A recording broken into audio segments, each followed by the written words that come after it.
અમદાવાદ શહેરમાં નશીલા પદાર્થોની હેરાફેરી સામે પોલીસ સતત કડક કાર્યવાહી કરી રહી છે.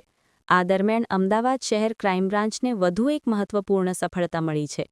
મળતી માહિતી મુજબ અમદાવાદના વેજલપુર વિસ્તારમાં આવેલ એક રહેણાંક મકાનમાંથી ગેરકાયદેસર ગાંજાના જથ્થા સાથે એક ઇસમને ઝડપી પાડવામાં આવ્યો છે.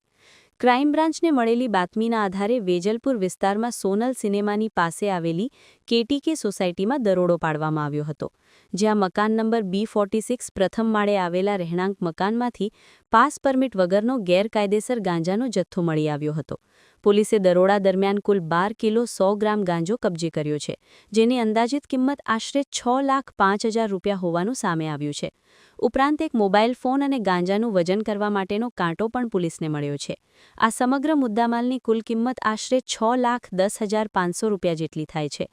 પોલીસે ગેરકાયદેસર નશીલા પદાર્થો સાથે ઝડપાયેલા ઇસમ સામે NDPS એક્ટ હેઠળ ગુનો નોંધી આગળની કાયદેસરની કાર્યવાહી હાથ ધરી છે.